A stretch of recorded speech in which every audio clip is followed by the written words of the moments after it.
أبوي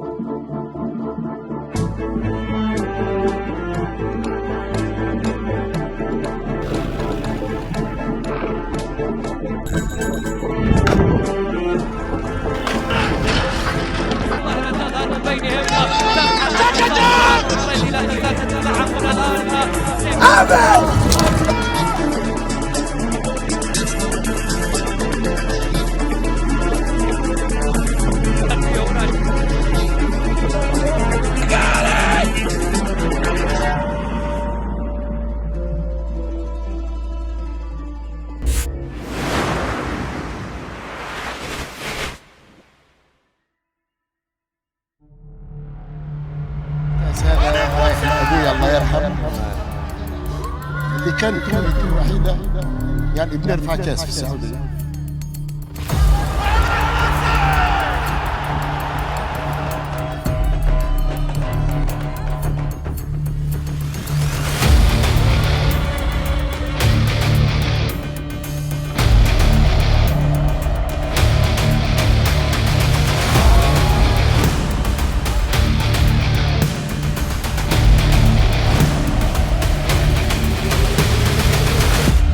اختبار مو باختبار نهائي بعد.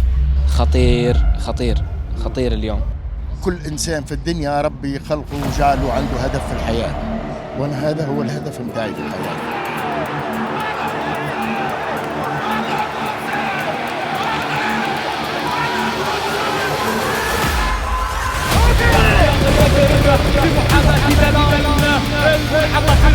في هذا الشوط من خلفه الطاير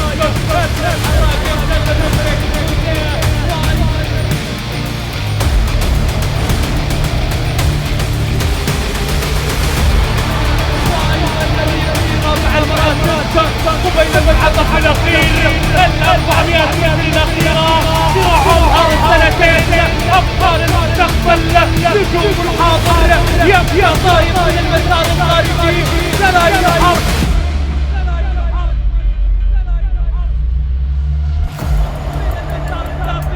لكن طاير الحراك قادم من خلفه إعجابي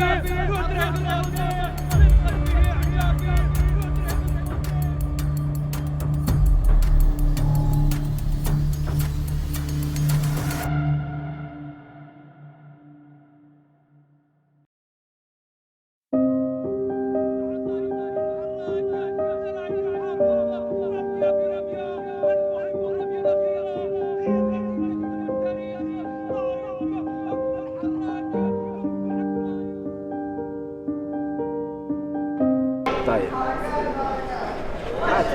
مو بعادي. لا عادي. بين ايه ولا عادي، شو المشكلة يعني؟ يصير ولا ما يصير؟ وش المشكلة؟ الله يعينه. في لحظات نحتاج نكسر فيها كل مفروض، لا ما يرضى، وكل الأعراف والقوانين. هذه معش حق لكن مجبر، حنا مجبرين. نحتاج نؤمن. اسأليني وأنا أجاوبك أسئلة واضحة وأنا أجاوبك. نحتاج نشوف. والله مو مجبر انك تصدق، بس هذا الكلام اللي انا عندي. نحتاج نصدق. انا من الناس ماني مالف ادور معاك ولا بدي اكذب. حتى لو مشينا في درب ما نعرف نهايته وين. لكن ما يرضون الناس. وفي لحظات ما نحتاج نعرف فيها شو اللي قاعد يصير. هو تلخبط؟ أنا تلخبطت. ليه؟ وفي لحظات بنشوف فيها مستقبل أكيد. بيجي إن شاء الله قبل ما تروح بيجي. وفي لحظات بتقول لنا بعد فيه. آخر محاولة. الأخت هدى لا معليش. وإذا خلص كل شيء نحس فيه ووصلنا لضعف أو يأس، مهما كان أي إنسان عنده وله أنا في نقاط ضعف، بنزيد كل شعور نحتاجه ونبغيه. الحين مر شهرين يعني بين إيه ولا، ويصير وما يصير. لا تفكرين يعني عن اللي حصل وما حصل. لا. أمش في الدرب حتى لو ما عرفت وين بتوصل فيه. انا من الناس ماني مالف ادور معاك ولا بدي اكذب. خليه يسولف، انا امسك لسانه. لا دلائل عند والله مو مجبور انك تصدق.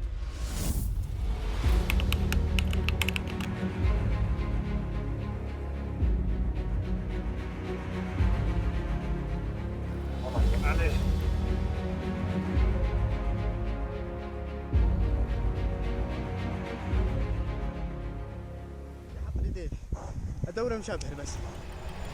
من ما بيدور مشبهر أو من ما يبغي يشوف مشبهر، بس حتى لو هالسباق ترى فيه أكثر. عطرة، بريكفالد، ترانكفيرو، درواس والنشاص، وكلهم عندي لهم سؤال وجواب. ترى الشوط ممتاز ولا تدري من الأفضل في الشوط. حتى لو في خيل شفناها وحفظناها، صح ممكن نضيع بين ترشيح وخطة وسباق قد يكون مفتوح، بس بندر اليوم عنده ورقتين، موضون وترانكفيرو.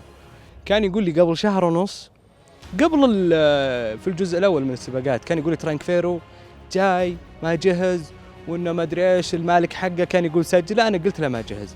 قلت بندر حصانك زين، يقول حصاني زين وبشارك فيه بالكؤوس القوية وراح تشوفني. الحين مر شهرين وصالح لحين مصر على ترانكفيرو، وأنا صراحة ما أشوف فيها الحصان اللي يشوفه فيه. ما أقدر أقول رأيي فيه، حصان زين والله يوفقه. لو سمحت عاد قول لي رأيك فيه بصراحة. هذا بتطقنا بالحلقة إذا ما كسبت. انا الحين رايح اسوي لي كذا، قلت له بشد الحصان وبمشي، بشد الحصان وبجي ان شاء الله على التصوير بإذن الله. شوف بندر، شوف أنا معك اليوم، أنا بجي أشد معك الحصان. والله الساعه مبارك. ها؟ الساعه مبارك. لأنه تدري ليش؟ سيبها امسك اعطيه ما عليك بشد معك. تعالوا هنا. لا يبغى فك، ما عندي شيء. الضغط علينا اليوم أنا وياك. اليوم صرت أنا مع التيم حقك، قلت ترانكفيرو يكسب. اول شيء الله لا يجيب الضغط. اللهم آمين. نعم الله يبعدنا عن شر. آمين. بس ترى الثالث مو مقبول اليوم بندر. يا اخي انت مشكلتك تقعد تحركشني وتخليني اجي كلي انا. ليش لازم تجي كلك؟ حصانك ريته كويس عجيب وجاهز عجيب الحين. وقلت الايام بيننا والايام جت يا بندر. طيب ان شاء الله اليوم جاء. بس الويس راح عليك ثاني مره، راح عند غريبان. يا ابوي انا ما ركبته الله يطول عمرك، انا ما ابغى الويس. العوفي راح عنك بعد. العوفي هو اللي زعلني، عند الأحمر. هو اللي زعلني العوفي والله بصراحه. الحصان يبي له خيال يمسك كويس، يبي له خيال جوكي كويس عشان يمسك، لأن حصان ما شاء الله تبارك الله. كمل له اليوم. كملوه خطير. بس جاك الخيال الكويس. بيفرق؟ أكيد يفرق، ركابية خيال تفرق. والله ما ادري، بس في حصان عند بندر حمدان اتوقع اخر مركات جاي. والله مرشح حصانه، مرشح حصان ريته عالي وحصان توه جاي ثالث وما له عذر، اتوقع انه زين وقاعد يعطي مؤشرات طيبه. انا رايي فيه انه ما بيقدر يفوز. هذه من الله اعلم فيها، لكن احنا نتكلم على اخر شيء. فالمفروض الحين يكون هاي الحصان يعني في قمه جهوزيته. فجأة ثالث بشوط قوي يعني اليوم خطير. لان بندر يحن على هالحصان ويحن على هالحصان، بس اذا ما ادى اليوم لازم ما نتكلم عن ترانكفيرو بتاتا. شوف السبق غير، حصانه ما شاء الله عليه كل سبق يفرق، يعني 11 سابع ثالث. لكن ترانكفيرو السباق اللي راح احس شاله عند البلينك شوي يوم كان على جوا. ايوه شالها شوي. والله ما شاء الله يعني عليك، سير خطير يا عبد الله. صح عليك. والله خاف منك السنه الجايه تشطر الحانه وتدرب. شوف يعني لو ما كان في عند البلينك السباق اللي طاف ما كان ينشال ترانكفيرو. اليوم من اللي يشيل ترانكفيرو؟ ترانكفيرو نفسه الله سبحانه وتعالى اللي بيشيل ترانكفيرو. الله كريم. ويشيل بندر ويشيل موضون ويحطهم في اول وثاني ان شاء الله. اوه لا ابي منك اول بس. الكرام فتحت البوابات، اندفعت جياد وافراس المفتوح الدرجات 3 سنوات فاكثر، متنافسه على مسافه الميل وربع الميل. الأول ما يجي بالساهل، تحتاج وبتحتاج كل شيء يمشي في صالحك بالتفصيل الممل، وإذا على ترانكفيرو الله أعلم. وما كسب تطلع من الباب اللي ورا. ما لا اشوفك ولا تشوفني ولا اعرفك. طيب بروح معك. والله ما اشيل معك انا اليوم. راكب دباب ما اشيل نفر واحد.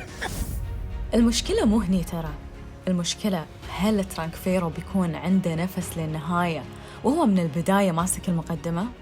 يقوم مليان الله يستر عليه. بالله لا اله الا الله. ما شاء الله قلت لك الله يستر عليه، ما شاء الله لا اله الا الله. شوفوا غيري يا رب.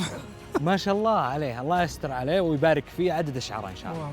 حصان يقوم مليان، لكن اذا جت الامتار الاخيره تحس يبي احد يشيله، يعني يا يشيل نفسه ولا واحد من اللي حوله بيشيله.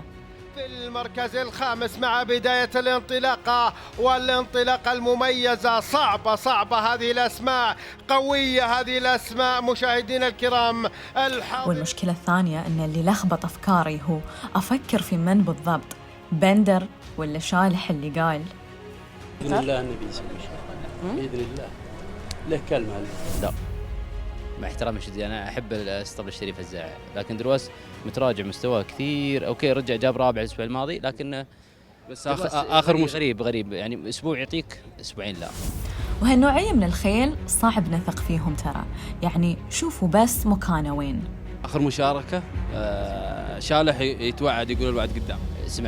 سمعته لكن مع الخيل هذه صعب. بس ما بيكون صعب في حالة واحدة، إذا درواس من عقب آخر ركضة المفروض صار أجهز حق اليوم بإذن الله. صح؟ تبي تشوفونه بعد الشوط تعال تاخذين معي مقابلة إن شاء الله كسبان، تاخذين معي مقابلة وأضحك بعد أفتح لك فمي. وإذا خسران؟ إذا خسران الباب. وأنا اليوم شكلي بس بتم واقفة عند الباب، إلا إذا ضبطت مع الأحمر والثلاثي المعتاد. الأحمر مرعب والله، في أي شوط يدخل أكلمك عن نفسي خطير. أنا انتظرت لهاللحظة عشان أرجع أذكرهم بس عشان أشوف الخيل وأتأكد إذا كنا بنقول بنرشح مشبهر عشان مشبهر ولا عشان الاسطبل الأحمر. يعني ثقتنا في مشبهر ولا ثقتنا في الاسطبل الأحمر؟ كلها ما يصير على الوضع اللي نشوفه الحين. عبد الله مشرف أنا مسميه مخوفهم. وصح عبد الله مشرف رجع، بس كلهم ما يحاجوني الحين. ترانك فيرو هل يفعلها ويواصل التقدم أم يأتي جين لاين من المسار الخارجي؟ إذا على الأسماء اللي لازم تظهر الحين وايد، النشاص من حصان هذا بطل كاس ولي العهد. لا ما ظن. أنا ما قلت ما ظن عبث، صح يبقى هالحصان بطل كاس ولي العهد. زين. ثاني شيء حصان يبي له سباقات عشان يحضر. أول سباق جا سابع، ثاني سباق جا رابع. بس بعد أنتوا شفتوا وصلنا وين وهو للحين ما حرك عدل؟ والله ما تدري عن الحصان، بس أنا ما أشوفه يعني ركض يعني كويس. هو ينتظر وراه، بس إنه له شعبة خاصة، لازم ينظف وجهه ولازم يمشي من المكان الفلاني ولازم. أنتظره بالضبط ينطلق متى؟ 400 إن شاء الله. وانتظرته بس ما وصل، وانتظرت مورانو بعد. أنا بس أبي أسأل عن مورانو، تعرف ليش؟ لأن اختلفت الآراء حوله. في اللي يقول إن مورانو على اللي أداه ما ظهر طبعاً بنفس الظهور اللي ظهر في موسم الرياض، مركز 9 ومركز 15، ومورانو مو مورانو اللي شافوه. أوكي؟ وهذا الشيء طبعاً منطقي مثل ما شفنا، لكن في أخبار ثانية تقول إن لا مورانو اليوم بيكون غير. لا هو حصان. فأنا ما أعرف الصراحة أصدق أي خبر فيهم. مورانو ما أعتقد، لا أنا مع شركاته في الرياض كويسة. هنا ما هي كويسة، هنا مراكيض آخر مركز 15، يعني ما أظن بيسوي شيء. مورانو جته مشاكل بداية الطايف. إن شاء الله يرجع اليوم إن شاء الله، وأول مرة يدعس الفين إن شاء الله. زين ليش عيل قررت تخليه يدعس 2000؟ ما في إلا الشوط هذا له. معناته هو جاهز وأنت ما حصلت له دي الشوط، فقررت إنه هو يكون موجود اليوم. وإن شاء الله أموره زينة اليوم. يعني الخبر الثاني هو اللي صح. شوف فهد يتضحك ولا يرضى يقول شيء. قلت لكم خلاص. هو من ناحية خلاص، وإذا ما ركزتوا من شوي على جين لاين وين كان وين صار، ركزوا معاي وتبون الصج. استغربت لما شفت صالح سأل ماجد وقال شوط قوي وفيه أسماء قوية وخيل مستسنة وخيل عندها خبرة أكثر من جين لاين، لكن جين لاين احتكاكه بالأبطال إن شاء الله يأهله أنه يكون من خيل المستقبل في السعودية إن شاء الله. وإحنا لحين نشوف ونقول بيتغير شيء في لحظة. تفاجئنا اليوم إن شاء الله بإذن الله. معقولة؟ لا. لل400 متر الأخيرة جين لاين ابن هارد سبون يتقدم للمركز الأول وبقوة. جين لاين يباغتهم مع بداية الخط المستقيم ليتقدم وبمستوى مذهل وبنتيجة مميزة لجائزة نادي سباقات الخيل التقديرية. ما شاء الله تبارك الله، جين لاين على خط النهاية. اللهم لك الحمد. تستاهل. اللهم لك الحمد. احنا مفاجأة هذه الفوز هذا لوالدتي ولأخواني ولجميع محبيني، واللهم لك الحمد. هذا من يعني أكثر شوط فرحت فيه. أكثر من لف سعيد. الشوط هذا يعني لي كثير الحقيقة. ليش؟ الله يبارك فيك طبعا. ليش يعني؟ أقول لك بعدين. جين لاين ما خلى فيها بعدين، جين لاين قال لهم فمان الله وراح. وبس على ما ننتظر ماجد شكلي بروح أدور شالح وبندر وصالح عند الباب. بندار يلا شوف نبي نشرب، نبي ننحاش أنا وياك. كويس اليوم ثاني ها؟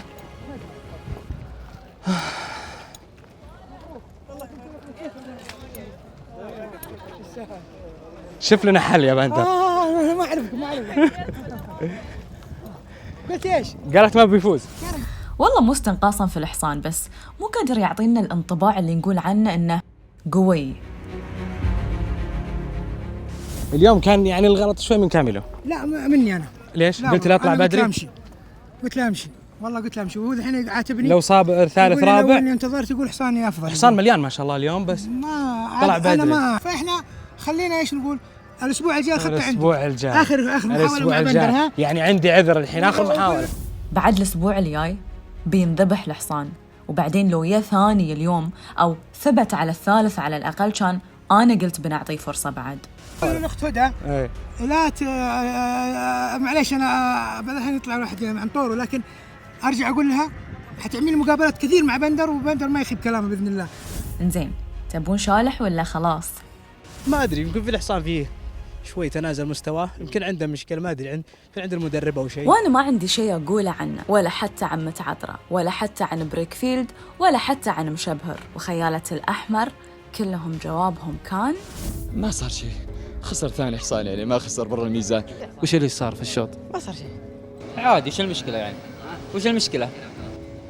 لأنه اسم قوي ونهاية الشوط ما حصل على قوي ليه؟ كيف قوي؟ كيف قوي يعني؟ أبرز الأسماء اللي في الشوط. لا هو بيركض الحالة يعني. ما صار شيء والله. أنا قاعد أسألك الآن عن مشبر أبو فيصل، ما سوى شيء. بس نايف على الأقل تبريره منطقي جدا. عامل الوزن فارق في شيء كبير يعني، أنت عارف هالشيء. أعتقد حصان عليه ممكن 57 أو وزن أقل، وخيلنا أغلبها محملة ب 62 كيلو، فهالشيء كان ممكن سبب كبير. والله يوفقهم يستاهل. اللهم لك الحمد. الحصان عندنا ثقة فيه ومتابعين تدريباته، والحصان مأدي معنا أداء جيد وجاهز للسبق، وحضوره جيد اليوم، وطلبنا توفيق رب العالمين ووفقنا رب العالمين، واللهم لك الحمد والشكر. توفقنا بإركابية جيدة مع البطل عبد الله الفيروز. الحصان اكتشفنا اليوم انه هو خطير، ولا كان في مؤشر سابق يقول انه هو خطير؟ ايه فيه مؤشر جاي ثاني حصان، راكب ب 2004 بس مسافة بعيدة عنه عليه، بس جاي سادس توقع بالكاس 2004. ايه توقع بشوط الوحش هذه السادس. ايه بالضبط شوط الوحش هذه السادس هي كانت المؤشر. اكيد كان صعب قراءتها لانه حصان يعلمك انه بمسافة 2000 ولا 6 انه يقدر يؤدي سباق احسن من 2004، لانه ما طلع من الميزان الا يمكن باخر 100 متر بس. ما قلت لي الخطة انت قبل الشوط، شكلك ما اعطيته خطة. لا اعطيته خطة وبقولها لك الحين. توقعنا انه الشوط فعلا يكون سرعته متوسطة وذكرتها لك، وطلبت من عبد الله ينتظر وسط الخيل، ما يحرك الحصان، يخلي الحصان على راحته، لما يخلي الخيل اللي طالع على رؤوس الخيل يخليها تتقدم، وفعلا جت كما توقعنا. وبعد الحصان بال800 كان الله يستر عليه مرتاح، بس يبي عبد الله يكزه. نعم الخيل اللي قدامه كانت شوي تتراجع. قبل الشوط هذه الثقة اللي شفناها في ركضة الحصان من يوم بدأ لين ما انتهى كانت موجودة قبل؟ ما قليل. حد رشح والله، أنا تابعت الترشيحات ما حد رشح. اي انا قبل قلت لاحمد عبد الواحد، المدرب احمد عبد الواحد، الحصان ده خطير عليهم بكره. قبل الشوط يوم الاربعاء اللي راح تقريبا او يوم الثلاثاء قلت لاحمد عبد الواحد هذا حصان كويس، وكنا انا واحمد عبد الواحد قلت له اذا انت بحصان كويس هذا حصان. والاداء مع خيل اكبر منه، حصان 3 سنوات يقدم هذا الاداء ما شاء الله تبارك الرحمن، حصان بطل. احمد عبد الواحد قال لك يبي حصان كويس. حصان كويس، قال لي يبي حصان كويس، قلت في حصان خطير بكره اللي هو قال لا عاد خليه يشترونه قبل لا الحين ما اتوقع ياخذون الاحمر. لا اتوقع راعي صرح الكاس السعوديه، اتوقع قال ان شاء الله تشوفونه بكاس السعوديه، ما اتوقع انه بيباع، اتوقع صح. راح عليكم خلاص. والله يامرون امر، الامير فيصل يامر امر على كل شيء. هم يستاهلون ويستاهلون، لكن ما تتمنى ان ماجد العبد الكريم هو اللي يصور معه بالاشواط القويه؟ والله الحمد لله والشكر صورنا معاه صورت معه بالتقديريه، لكن حصان عنده اكثر. ان شاء الله المهمه بروحه، انا هاي اللي يذبحني. ما يشيل المهمه بروح الا البطل. حلو الحصان وايد خطير. ان شاء الله تشترينا. اكو قلت ما بيبيعونه. لا. من؟ الاحمر قاعدين يتصلون؟ وين؟ جيل لاين. سامع عبد الله؟ شوي.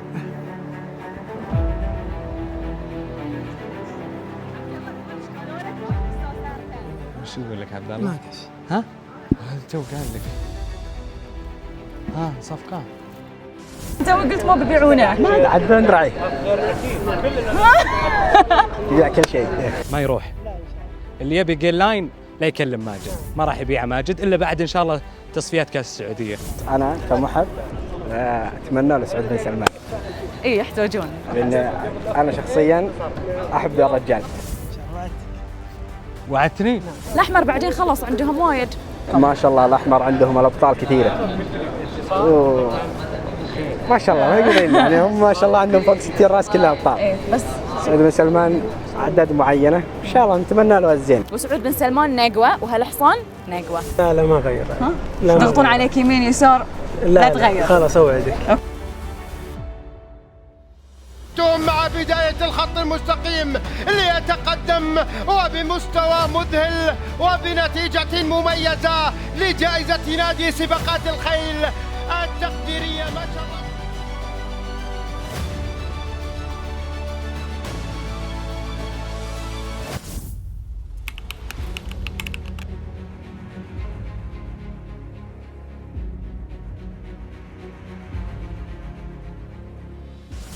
اليوم اول نسخه لكاس الطايف. تتمنى ان بسام يكسبها؟ ان شاء الله كلنا يتمنى الكاس. وبالواقع لا شك اعجابي حصان او مهر مميز، مقام البدر مهر مميز. الشوط اليوم يعني يجمع نخبه من المهاره المميزه، وهذا بدايه المحك الحقيقي للسباقات الكبرى. بس بعد حق يكون محك اقوى تمنينا لو كان جرش موجود. مزبوط كلام صحيح. لو كان جرش موجود مزبوط كان ممكن اقول خطير على مقام البدر. صحيح. خطير على اعجابي. صحيح. خطير مو خطير، جرش مو موجود اليوم. والله هذا شيء كل واحد اصطبل وظروفه، وهذا الخيل دمه لحم، ما تقدر تضمن انه خيلك كلها تصير كويسه ولا مي كويسه. يعني جرش رجع الرياض. رجع الرياضي وان شاء الله. راح المستشفى وسوى العمليه وسوى كل شيء. يعني ما عندي مشكله، انا ما عندي شيء اخسر عليه. حصان معروف عند الناس كلها، يعني لا تقول لي راح وما راح وخرابيط. انا من الناس ما له فدور معاك ولا بدي اكذب.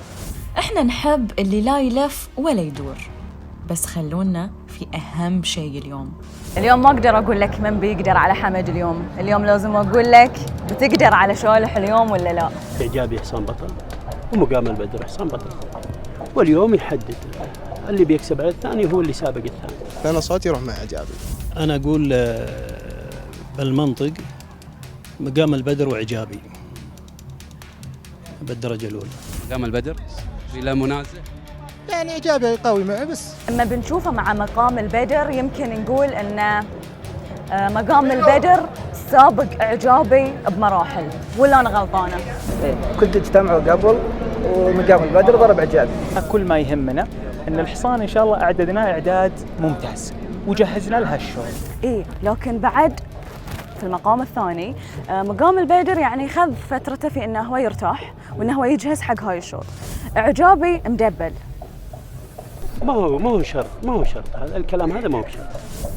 مقام البدر بعد ترى ما ارتاح الاسبوع، يعني يكون في علمك. الاسبوع العوض ولا الحريمه.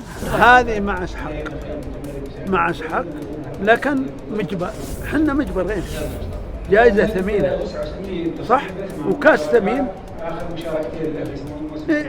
نجرب الامر فيها، يمكن نحالفنا الحظ فيها. والله المفروض هو انه يكون في راحه، لانها مهاره عمر سنتين، يعني ضغط عليها عدد الشوط، يعني اسبوعي راح فيه شوط قوي شوط المزاد، والان الشوط يعني كاس. لو كانوا حطوها مع كاس الملك فيصل بيكون افضل. هل كان في داعي او لزوم للمدرب انه يشارك الاسبوع الماضي ويشارك الان؟ هل البرنامج اجبرهم على ذلك؟ لا، هذه يتحملها المدرب، يتحملها بالايجاب وبالسلب. يعني لو حصان سوى شيء ما احنا انتقدناه بيقول سوى، لو ما سوى شيء هو يتحملها. لا بس احنا يعني بناء على الدراسات والمعطيات اللي موجوده بنينا البرنامج على اساس انه يكون في زياده هذه السنه الخيل السنتين. حصلت الزيادة ولم تكن موجودة قبل كذا. السنة الماضية تقريبا كان عندنا 8 أشواط فقط. السنة هذه زدنا الأعداد وكذلك أضفنا بطولة السنتين. هذا صحيح، يعني إعجابي لكونه بعدها بأسبوعين أو 3. هذا الجوائز الكبرى تتمسك، لازم انها تجلس الخيل هذه ما تركض الا في الجوائز الكبرى. الموضوع ترى كان طويل ومو مهم وايد الحين، واذا على الجوائز فالوعد في موسم الرياض اكيد. اللحظات الاخيره، فتحت البوابات لمنافسه مهور السنتين على كأس الطائف في 1400 متر باللعبون وبالنجا. تفاقيد الكريم يرمش يتعداهم هتان الخير. اعرف شوط امهار وأعرف بتقولون كل الأسماء لها فرصة، بس قولوا لي غلطانة إذا قلت الشوط منطقياً مفروض بين مقام البدر وإعجابي. ما أنت غلطانة، وهذه خيل أبطال، وأنا خوفي واحد من برا يجي يضربني أنا ويا شاهد. لا أعتقد صعب بتكون بينكم. ما هنا صعب، هذا من سير الخيل ما هنا صعب. أعرف بس لكن يمكن يعني أنا ويا شالح نتقاتل ويجي واحد ويكسب منا، ويمكن أنا ما أمشي مع صالح ويكسب شالح. ما أعرف، بس إعجابي حصان بطل والليث الأبيض بطل. هاي ما عليها كلام، ما حد يختلف على أنه، بس أنتم عندكم عبد الله الفيروز اليوم اللي ركب إعجابي الأسبوع اللي طاف. إيه ما خصمي بحكم أنه له ارتباط مع اسطبل الشريف، وهذه ميزة لمقام البدر تخليني أقول إنه خياله ثابت عليه، من يعني هذا ثالث مركاض على نفس الجواد. يعني لو كان عبد الله الفيروز بيقول شيء عن نقاط ضعف إعجابي شنو بتكون؟ إعجابي ما يقدر، بطيء شوي. أختي خليه يسولف، أنا أمسك لسانه. يمكن أي رجل عاقل، أي رجل يفهم يا أخي، كل ما حط الإنسان هذا الكلام، سواء كلامه مصيب أو ما هم مصيب، نقدر نمسكه. رابع المراكز وسياتل ديفنس إلى المركز الخامس، إعجابي من خلفهم إلى سادس المراكز. وأشاهد المحاولات هنا. تسوي مع مقابل البدر؟ أكيد هو شعبته قدام ومسافة الأربع ما أقدر أنتظر، أكيد بقوم قدام بس. من الاسمين اللي مذكورة مع مقام البدر اللي هو إنجازي إعجابي وذا لاين بيكون ثاني خلف مقام البدر. أتوقع أنه بيصير ذا لاين. عاد ذا لاين يعني خالد وشالح بيطبخونها مع بعض. ذا لاين ملك اسطبل آخر، فإحنا ما نقدر نتكلم عن خيل الناس، حنا يهمنا بس يعني تعتقد شالح ثقته أكثر في من؟ هو اللي درب الاثنين ذا لاين لا ذا لاين عند خالد أخوي. هو اللي درب الاثنين ذا لاين هو اللي درب ذا لاين ومقام البدر صح؟ ثقته أكثر في من؟ والله ما أدري عنه. ذا لاين حصان بطل، مقام البدر حصان بطل، ولا راح أحد. ذا لاين حصان بطل أوكي، بس مو مقام البدر. كلهم أبطال وكلهم ما في أحد بيرحمه. يعني تقييم شالح كان إن اليوم مقام البدر أكيد أفضل من ذا لاين. ما نسأل المدرب عن خيل ما هي خيل. مهم عشان تعرفون شلون ممكن يؤدي احنا نحترم طبعا رأي شالح، لكن احنا لنا رؤية، احنا توجهنا، انا ما احتاج اني اسال شالح في رؤيتي عن مهري. هو المتمركز إلى المركز الأول ذا لاين، أيضا ضمن الأسماء المتصدرة. ذا لاين يخطف السياج في هذه الأثناء، يخطف الصدارة مقام البدر. ومن اللي نشوفه عبد الله الفيروز قد ما يقدر يبي يكون بعيد عن إعجابي، لأنه مثل ما قال شوي بطيء ويحتاج مسافة أبعد. مهما كان الخيال خيال إعجابي، لويس موريليس بعد خيال ممتاز. هذا يمكن الخيال اللي بيركبه يجيب شيء حاجات ما اكتشفها الفيروز. لحظة الحين تذكرت ليش لويس ومحمد الحبيب موجود، وفوق ذي مو براكب هالشوط ترى، وكلنا سمعنا حمد ايش قال ذاك الاسبوع. لكن اتمنى ان الحبيب اللي عليه، لكن الحمد لله الفضل لله البدي ثم محمد الحبيب اللي اسس الحصان، هو تحت تمارينه ويسمع كلامي. كل مرة قلت لي يعتذر قبل الشوط، بس اليوم ما بقبل اعتذر قبل الشوط، ابي اعرف وين محمد الحبيب. ورا الكواليس معانا، ورا الكواليس. بس السبق ما يبي. هو ما يبي؟ ما يبي، لا هو ما يبي. ليش؟ حسب اللي حصل، حسب نفسيته او اللي يكون ما يبي. شنو حصل؟ ما حصل شيء ولا حاجه، بس النفسيه عنده شوي، النفسيه عنده ما هي مرتاحه. مو نفسيتي تعبان، انا كنت تعبان الاسبوع اللي طاف، ولا نفسيتي احسن من يكون. اقول قصه شايده اللي بتخلي محمد الحبيب يتخلى عن اعجابي. لا انا ما تخليت عن اعجابي اليوم. بلى. عين اعجابي تخلى عنك؟ ما كلموني عليه ولا ركبوا، هم حلالهم وهم بقصير. اني ادور راحه نفسي وادور راحه شيء، ولا ما حد يشوف اعجابي ولا يشوف بدوي ولا يشوف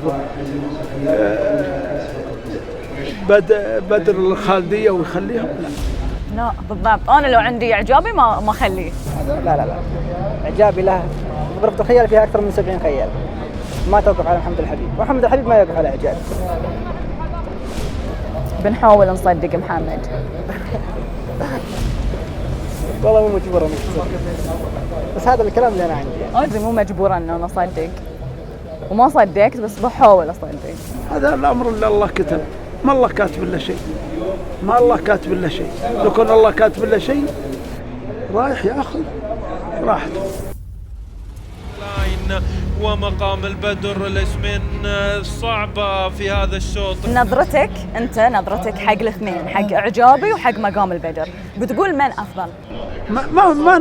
ما أقول هذا أفضل ولا لا، لا عودة العاطفية والمحبة أقول إعجابي أفضل، لكن ما يرضون الناس. لا يرضون إذا كان لا ما يرضون، لا ما يرضون.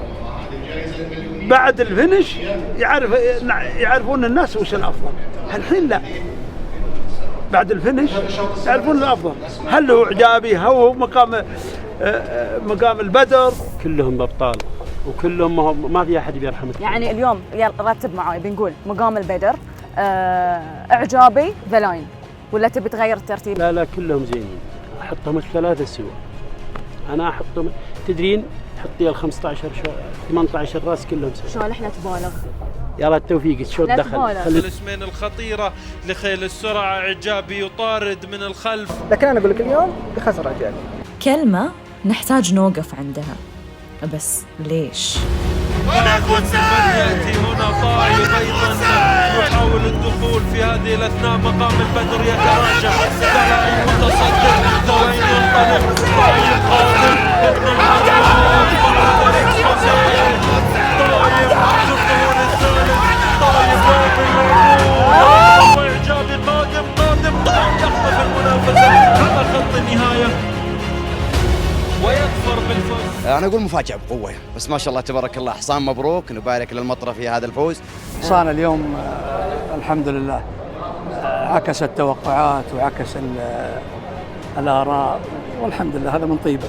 اسمه طايب وهو طايب. مقاتل. الحمد طايب. لله الحمد لله. يعني مقاتل انه هو يسوي كذي مع مقام البدر، مع اعجابي، مع ذا لاين. عنده فوز واحد ما شاء الله تبارك الله، واليوم جاي يعني بمشاركات مقننة بشكل كبير، قدم أداء كبير صراحة، مدربه مجهزة على أكمل وجه. هذا كله تكتيك متاع الخطة متاع السباق وتحضير الحصان، هذا كله عنده يعني قيمة كبيرة ياسر. والخيال زاد عندي خيال ممتاز ما شاء الله وتبارك الله عليه. فهد من وين طلع لهم طايب؟ من وين؟ طلع من الستارت رقم 12. من وين؟ لا على البال ولا على الخاطر. ثقة في النفس. ثقة بس ما تشوف حصان معك كسبان 20 طول 10 طوال. ثقة ممكن بالنسبة لي أنا أشوف، أنا ولد خيل وأبوي الله يرحمه، والكأس هذا رايح لأبوي الله يرحمه. الله يرحمه. اللي كانت أمنيته الوحيدة يعني بنرفع كاس في السعودية، ولكن مع الحظ هو ما خلطت على الكاس هذا، لكن الحمد بس لله. بس اليوم الأسعد يرسل الكاس إلى أبوه الله يرحمه. أول كاس تكسب الأسعد في السعودية. أيوة أول كاس في السعودية، أول كاس في السعودية. شعورك غير اليوم الأسعد كثير. يعني أنا أشوف يعني يستاهل، يعني بطل في يوم الأبطال ظهر، وهذه خلال السنتين تتغير من سباق إلى سباق. تعرف شنو اللي خدم طايب اليوم؟ وش اللي خدم؟ إن شالح وخالد خطتهم ما كانت موفقة مع بعض. عادل يقول حصاني طق أول واحد ومشى مرتاح، ما ناقشته أبدا. يقول انتظرت ان الفيروز على مقام البدر يمشي، لكن لبق فيني ولا مشى. حصاني مو بزين اليوم. اليوم من ال 600 مو بزين، حصان موقف. بالعاده ال 600 اهديه بس عشان اوصل 400 بعدين افك ويروح. انا خيل كسبان على خيل 12 طول. اليوم مو بزين، من ال 800 دفع حصان. عليه سبوق يحضر نغاب يوم يجي في ايام اخرى، واللي كسب يستاهل. ان شاء الله سباقات كثيره، ومقام البدر حصان مميز حتى وان غاب اليوم. عاد يعني ما ادري صدق كانت ترى خطه غير موفقه، يعني لا ذي المالك فاز ولا ذي المالك فاز. مو منطق بعد حصان شالح الثاني يخليه يمسكه شالح عشان حصان عشان مقام البدر، عشان يكسب حصان مقام البدر، وهذا زين وهذا زين. كلنا جايبات الخيل اوقات كلها احسن الخيل اللي ركضن بالشوط اليوم، وكلنا عن شالح. مو منطق اني بمسك ذا لاين عشان مقام البدر، كل حصان وشالح. مشيت ذا لاين معاك اثرت عليه؟ قول الصدق. حصاني مو بزين، حصاني مو بزين. يعني ذا لاين يمه مو بيمه غير. على فكره مقام البدر لو تسال اي احد من اهل الخيل يقول لك مقام البدر يكسب اليوم. It was a different level of horses. When he ran in the first time out, he won easy. You know, he didn't have the same pressure. The other horses were like, I don't know, I don't want to say they bad horses, but they just on another level. He was on another level against those. Exactly. فاهم ليش انا قاعده اقول لك كذي؟ لان مقام البدر زين، مقام البدر فوق انه هو جاي مرتاح، فوق انه هو ما نافس، فوق انه هو وزن ولا لا؟ ما وزن. سابع. ها. طيب. مو بعادي. لا عادي. هذا مجتمع. اقل تقدير فرعون امريكا. اقل تقدير كون في الميزان باسكت. لا. كون في الميزان باسكت. ما تكون في الميزان وانت اعجابي والبقيه راكضين ذاك الاسبوع ويأدون احسن من مقام البدر. الحمد لله ما قصروا. لو كان بينهم اسبوع او اسبوعين ما يقربون له. ما يقربون له. نعم. اقول له من اليوم ورايح واعلن. ايه. الرياض ان شاء الله. Oh, I think in the future he'll be really good. وغير هالاسماء بنلعبون على اللي سواه كلش مو بسهل صدق يا ثاني، بس شوفوا وين كان وين صار. ما شاء الله the horse of Prince طايب. Prince Faisal. Yeah. ما شاء الله. He fly. I mean, it was a different kind of horses compared with the first time out from him. But he still run good. هذه من بيقدر عليه في أي شوط جاي.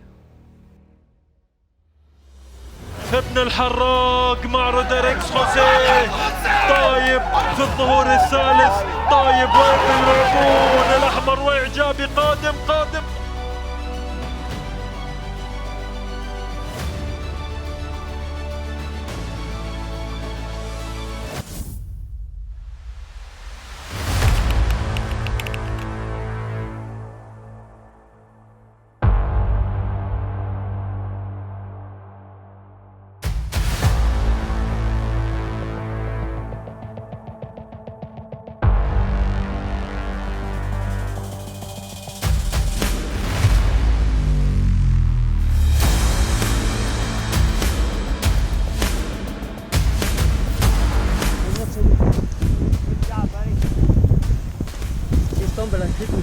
Yeah.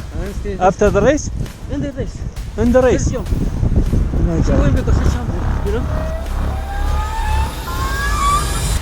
أحياناً النهاية تسبق البداية. فتحت البوابات، اندفعت مهارة السنتين، مهارات السنتين متنافسة. الأول قادمة بكل قوة، أيضا همسات من المسار الخارجي. وأحياناً النهاية تغنينا عن أي شيء صار. همساتي كانت بين كل هالأسماء. شوط قوي، وأول مرة يشاركوا مع بعض، وما تدري مين فيهم البطل ومين فيهم اللي يكسب ومين فيهم اللي يجي ثاني واللي خامس واللي يطلع برا الميزان. ومن اللي كان حاط في باله همساتي. مبروكين يا متعب، مبروكين، تستاهلون ما شاء الله تبارك الله. لا صدمها. ومن اللي كان حاط في باله ان أميرة المدينة بتكون في المركز الرابع. درجة التفاعل أنا ما يهمني الكاس قد ما يهمني إني تثبت نفسها أميرة. بس الكاس خليه ياخذه ما همني، بس أبغى فرسي تثبت مع الخيل هذه مستواها. بس هل أثبتت؟ هذا السؤال. أميرة المدينة كان ينفعها بالشوط إنها دخول، لكن اليوم معك ورقة ثانية برضو دخول، أو في تغيير بالخطة أبو حازم. عندك خيل قدام، إذا مسكت راحت اللي قدام، وإذا استعجلت جات اللي ورا. اليوم شوط يعني شوط اثبات وجود. اثبات وجود ما قلنا لا، بس اللي صار معاها ما ظن يعكس مستواها. لا الفرس اليوم ما تخسر يا اول يا ثاني، بس شوي قصر مع محمد النفزي. خيالها اليوم ما ضيعها صراحه، خيالها يحسب كل شوط يقدروا يفتحوا له مجال صح ويدخل منها. وهذا اللي تكلم مره واثنين، هذا اللي تكلمت معك قبل الشوط، قلت ممكن الخيال الثابت يفيدها، لكن اليوم ما فادها شوي محمد. اليوم الغلط مو الفرس ما قصرت والله، غلط الخيال عليه. اليوم هو اللي ضيع فرسه، ولا اليوم ما تخسر. يعني المفروض كان يطلع بال200 متر الاخيره. ما نقدر اصلا، ما قدر يطلع خلاص راحت. المفروض من 400 يطلع مو من 200 لانه هو سكر عليه في ال 200 وجاي يطلع وسكروا عليه، وجاي يطلع ثاني مره ورجعوا سكروا عليه، بعدين جاء طلع يفكر يطلع. سكروا عليه مرتين. مو مرتين لا، بس لحظه، يصير قبل نشوف عادل مع فورس ايش سوى؟ بس انا وش اللي خلاني اعجل شوي بفرسي؟ لان في فتحه قبل الدغري بين الخيل، هذا اللي خلاني يطمع اني مشيت فرسي خاف انه تسكر علي ويروح علي السبق، هذا ممكن اللي خلاني استعجل شوي. بس عادل كان ذكي، بس بعد لو بقول لك اليوم استعجلت على الفرس شوي، يعني نص طول، ممكن لو صبرت ممكن وفرت عليك. كلامك سليم، بس انا ممكن لو صبرت حتى يتسكر عليك الطريق، خسرت كل شيء. لأن منطقة سبق فرسي يعني وبهينها بالمسك، بعدين بجيبها مرة ثانية صعب. تخاف صعب يجي. يعني ضحيت بالممشى. ضحيت بالممشى عشان الطريق اللي متيسر لي، بس ولا اضمن لك. الله ولا اضمن، واللي كسبت فرس مرشحة. بس محمد ضحى بشنو بالضبط؟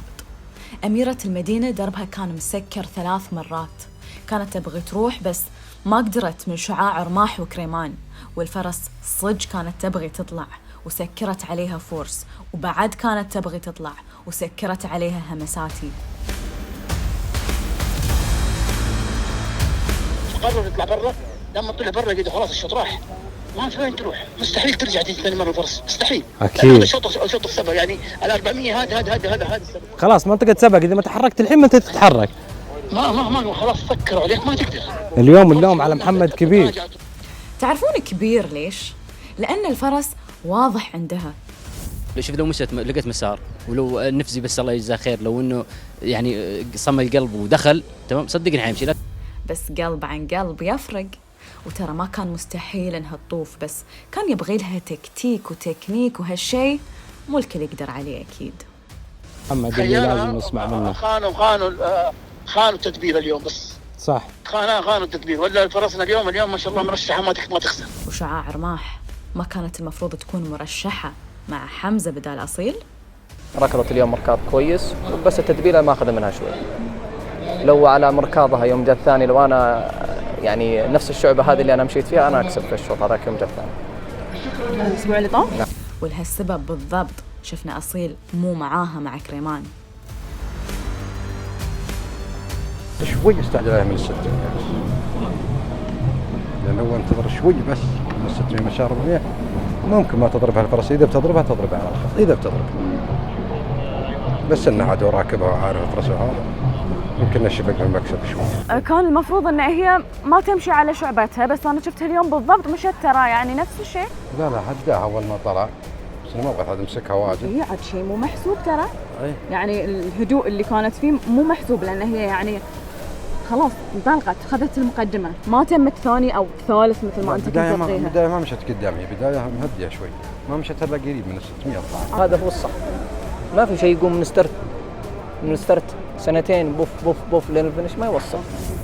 ممكن انك تقوم كويس، تحسن مركزك، تهدي شوي، تخلي فرص تاخذ نفسها، من 800 تبدا تجيبها شوي. بس همساتي سوت لكم بوف في الاخير.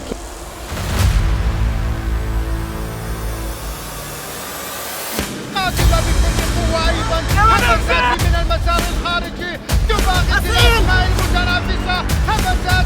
همساتي أنفور فورسم، همساتي من المسار الخارجي. همساتي على خط. همساتي اليوم إذا بقارنها ببقية الخيل أوكي، بقول إن همساتي التطور فيها واضح من عقب آخر سباق لميات ثاني صح؟ اليوم قدرنا نقيس هاي التطور على الرغم من اللي صادها عند في البداية بالضبط. البقية يمكن في بعضهم أدائهم ثابت، ولكن صدق ما قدرت أقيس فيهم التطور كثر ما قست في همساتي اليوم. همساتي غير همساتي تقول تراني بهمس في السبق.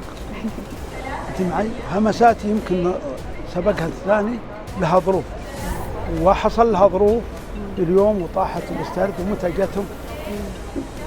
همساتي لكون الله والله هو وفقها.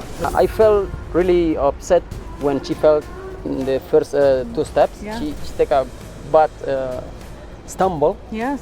And she hit me in the head. And when she hit me, my head would start like, you know. And I was with the pain in my head and trying to make up my stirrups because my leg was a little bit out. Yeah. So and at the same time, I have some horses, you know, in front of me, and I have to, you know, be patient and take it easy, you know. Yes. So I give myself also the opportunity to recover. A time to breathe.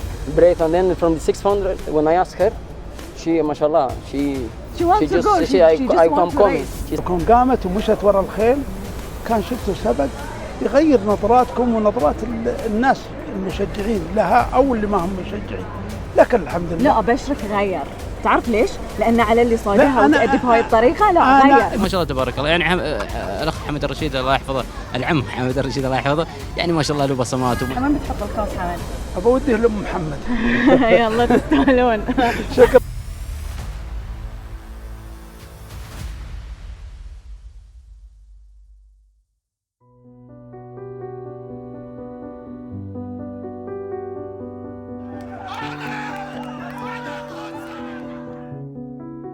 كل شيء نبغيه يصير بيصير، حتى المستحيل، حتى لو ما عرفنا شلون ومتى وين.